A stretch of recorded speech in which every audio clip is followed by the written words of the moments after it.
All right, rowdiness. So, let's see here. Where do I want to go with that one? So, rowdiness is kind of a two-factor thing here, okay? So, they wanted to get rid of violence, because who wants to go to a baseball game when you run the risk of getting punched in the face? Like, nobody really wants to do that. They also wanted to attract the best people in town. They really wanted like the local elites to come to their baseball games. And local elites ain't gonna come to baseball games if there's a risk of getting punched in the face. And the best way they saw of doing that was to get women to show up. Remember I showed that flyer before of the YMCA basketball game where it said chairs provided for ladies? That was the Mahaney's thing. The Mahaney's really thought if they did simple little stuff like sit out some chairs in a field for the ladies to sit down, then maybe women would actually come to their games. And if women came to games, then maybe those drunk guys won't get in fights anymore. That was kind of their logic of what they thought would happen. They published this stuff in the newspaper all the time. So in 1895, they wrote a letter that said, inform the ladies they will be treated with every mark of respect from the club and chairs will be provided. During 1895, they started selling tickets in the hopes that maybe the drunks and the quote-unquote violent people would stay away because they didn't want to spend money to get into the game. They'd rather just spend their money on booze, I guess. They wound up using that ticket revenue to actually build the first ever grandstand. The first ever stadium. The hope again was to attract that quote-unquote respectable slice of society. And a lot of other a lot of other towns are building grandstands at this time, but they're doing it for other reasons. They're very clear that they're doing it to keep the crowd orderly so we can charge for tickets more easily, so we can sell concessions, so we can do all the things we think of with baseball games today. But the Cliftons were very much so like, we are doing this for civility and for the security of our female fans. I will interject on this and say that, I'm not going to take the Cliftons necessarily at face value. I think they were trying to keep out black people, to be very direct about it. I think they were really trying to keep their audiences as white as possible. There's no direct proof of that, but I think that's partly what they were doing. And so this grandstand they wound up building, it doesn't actually solve their problems either.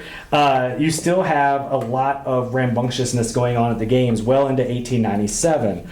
They published another thing that says, when it comes to kids bothering a lady visitor, it's a shame. The good people of this town, as well as the players, regret this very much. Rudeness to ladies is always out of place. After they, really push hard, though, in 1897, most rowdiness seems to go away. It seems like there's two groups of fans, the good ones, quote-unquote good ones, that go to Clifton Forge games, and the bad ones that go to Covington games.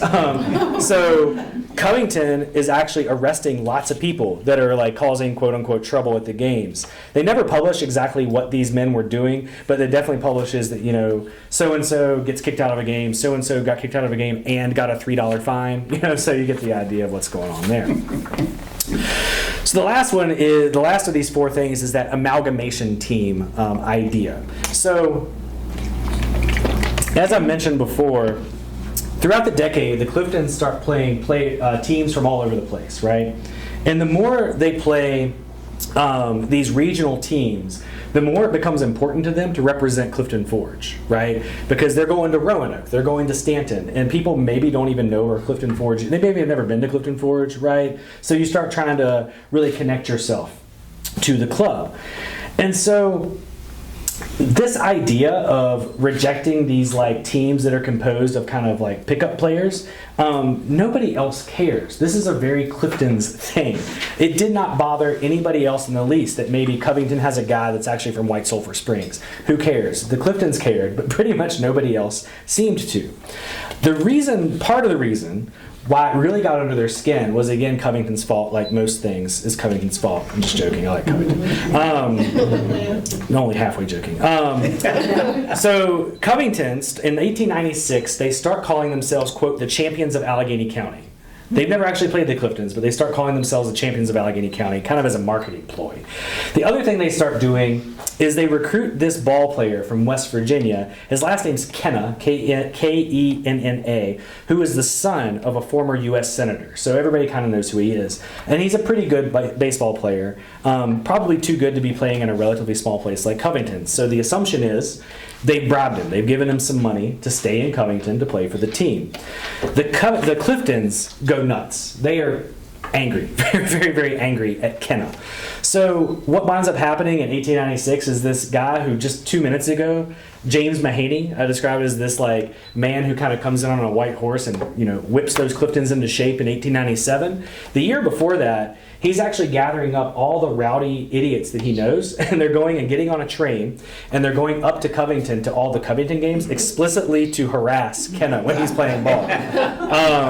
Every time they got to the game, they would hold a vote in the stands where James Mahaney would stand up and say, "Who we rooting for today, Covington or Stanton?" And they would all yell Stanton as loud as they possibly could, and they would just give him hell like the whole game. Mahaney would write these game reports in the newspaper where he would never refer to the Covingtons as the Covingtons. He would always call them the Covingtons without Covingtons, right? Because saying that they don't actually have any Covington residents on the field. My favorite one is one time he described, rather than saying the Covingtons, he wrote, that team that was the aggregation of Covington, Lewisburg, Roanoke, Lynchburg, Richmond, Jackson River ball players wearing uniforms conveniently stitched with Covington across the chest. So he was worked up, right? He was pretty worked up about this. So a couple of other little things before wrapping it up is, again, I mentioned like club stability before. This is like a really important thing that makes baseball a serious leisure activity in this town, I think. So if you look around the region, Clifton Forge definitely has the most stability in its baseball clubs. If you look at just a couple of examples, like Stanton. Stanton actually has this big baseball game they organized for July the 4th in 1897, and they wound up abandoning it in about the 4th inning because the guys wanted to go and like play at the fair. They just decided we're done here. We're gonna go do something else. 1895, Lewisburg. I mentioned that Lewisburg fair that was really important to the Cliftons. They wound up stopped playing baseball altogether because all the men wanted to organize what they called a grand tournament for young knights, where they wanted to like ride on horses and pretend to be like knights of the medieval Europe or something like that. Highland County could never actually organize a baseball club because, quote, the landowners thought their land was better for grass than for playing baseball. So they just couldn't get a team. Even Roanoke doesn't even have a consistent team from year to year because they just keep folding because fans aren't showing up to games. They just can't fund the team. But the kind of sad reality of the Cliftons is, this resistance to outside recruitment is kind of what does them in. I mentioned that Clifton Forge grows from 700 to 4,000 by 1900. It doesn't grow much beyond 4,000 since then, as most of y'all know. Clifton Forge never becomes this like major industrial city like they hoped. So that population base just isn't there to be competitive. So by about 1900 or 1901, this amateur club culture that I'm talking about has kind of faded away. A lot of those best players, like I mentioned, William Donovan, he's gone. He's moved on to Alabama in his life. He's not interested in playing, amateur baseball for a not that great club team, right? By that point, they're not that great. So 1900 is kind of this year where it starts to kind of fall apart. You can tell that they are trying to recruit outside players, but they're unwilling to pay money for those outside players at this point. So they're just having a hard time recruiting anybody. The next year, 1901, is on the left. They start to run out of money, right? So basically you have a rain out, right? The game rains out. When they try to make it up, there's no C&O employees who show up because they're all at work. And so they basically go bankrupt because of a single game, right? One rain out. By that point, they're so fragile of a club that one rain out kind of does them in. They wind up playing another game the week after this rain out, and basically it's an Independence Day game. Not that many people show up, maybe a couple of dozen, and they actually lose to Hinton 27-2. So they're struggling pretty badly. The last published report, though, about that original team, the Cliftons, that were kind of that Mahaney club, appeared there on the right. That's in September 1897. This is from the Clifton Forge Review. And I really like that last line, where this is from Mahaney himself. He's speaking to the Covington fans, the Covington players, and the Clifton fans. And he says, "Thanks, boys. We do not fail to appreciate good treatment. Would like to mention everybody played ball to win." Kind of reads like a eulogy for the club a little bit, right? So this is really the last time that the Clifton Forge newspaper mentions a club that really looks like the Cliftons, right? This culture is gone. By the mid-1900s, by 1905, 1906, is when you really start to see these youth clubs that we're more familiar with, right? Like things that are starting to look like Little League or Babe Ruth League are really starting to crop up. You're starting to see more and more industrial organized teams, right? So let's see if I have, So like teams like this, the C&O Juniors. This is, I think, 1905 or 1907. I forget the exact year. But this is a young club, a youthful club of people affiliated with the C&O. So something that looks like this. This looks more like beer league softball than what the Cliftons were, right? Teams organized around West Rock and all that. Another ones you see actual youth clubs. These guys are, again, this is like 1905, 1906. I have no idea how old most of these men are, but I think if you squint, you can tell they're pretty young. I don't think these guys are like 20 years old at the time. I think they look closer to like 13 to 15 than 20 to 25, right? So this is the type of team you're starting to see form up and become like baseball culture, right, by this point. So, I'm going to kind of finish by saying I always wonder, like, why were the Cliftons like this? Like, they were definitely different, so, like, why? Like, what was their motivation?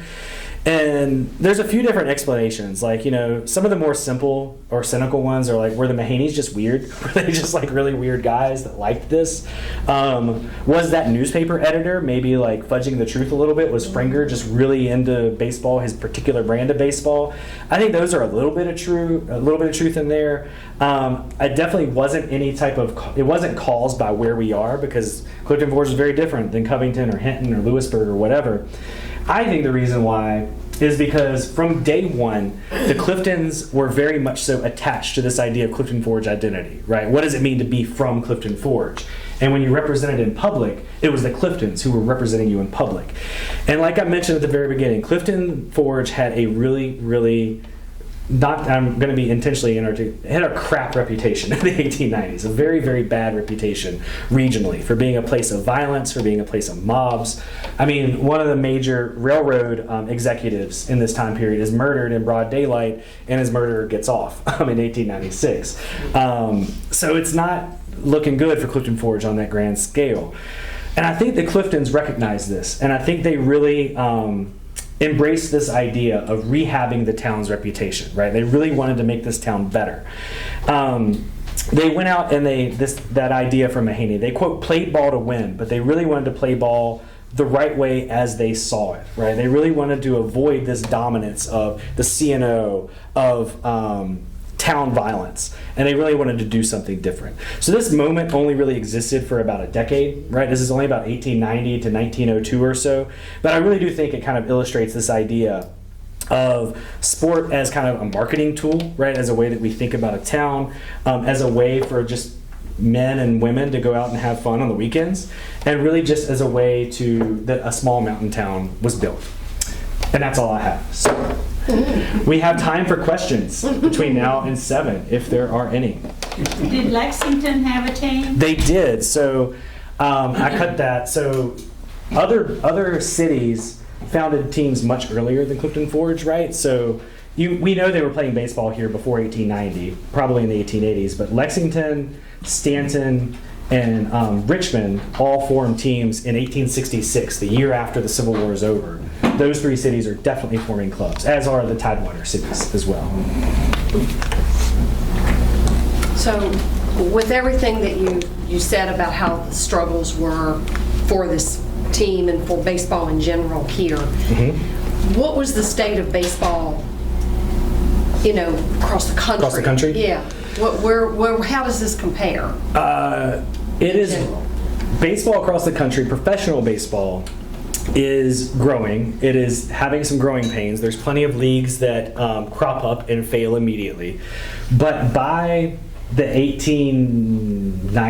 1890s, late 1880s, it's pretty well known. Professional baseball is here to stay. It's solid, but it's also a very northeastern thing and midwestern thing. Like Chicago to New York to Boston.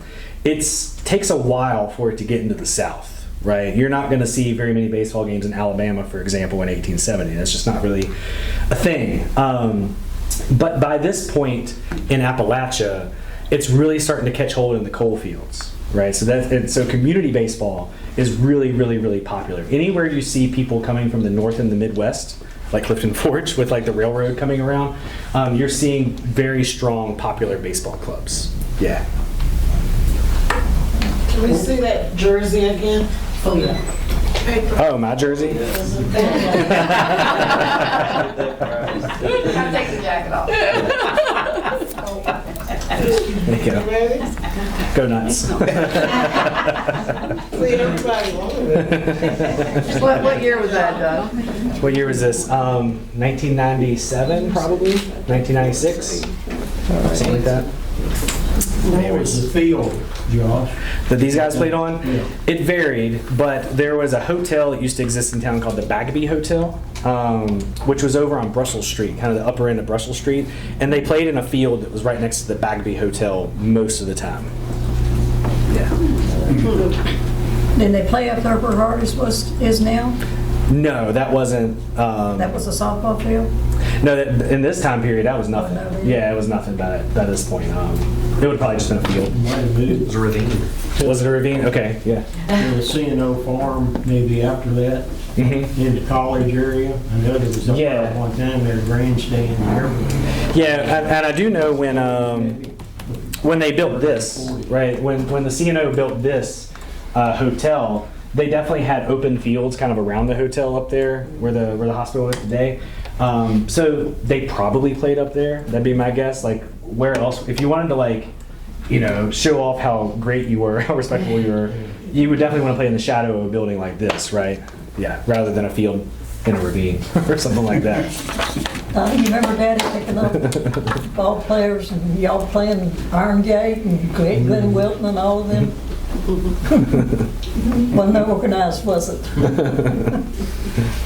Cool. Any other questions? As I know they have refreshments and stuff, and I've rambled for a long time. That's what she was talking about.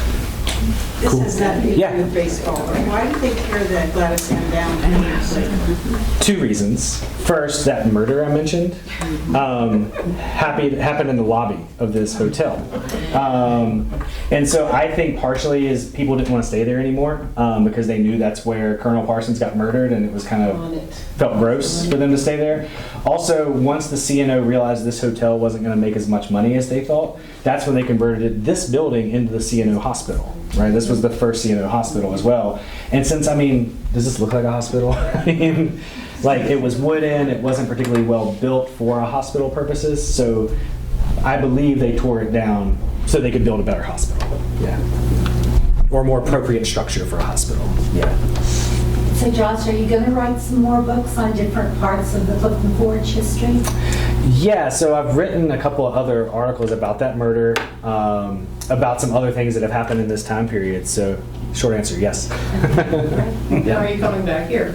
I will. Yeah, I'll be more than happy to. Yeah, I ain't that far away. I'm just in Stanton. Where are your articles? Where can I read your articles? So this one about the baseball one is in the Virginia Magazine of History and Biography, right? That's the State Journal of Virginia. There's one in the American Journal of Legal History that's about that murder, specifically how in the world does somebody shoot somebody in the lobby of a hotel and then not get convicted of that. So those are the 2. I have a few others that I'm kind of holding back because maybe it does turn into a book someday, right? So we'll see. Yeah. Cool. Thank you. Thanks, y'all. Yeah. Thanks, guys.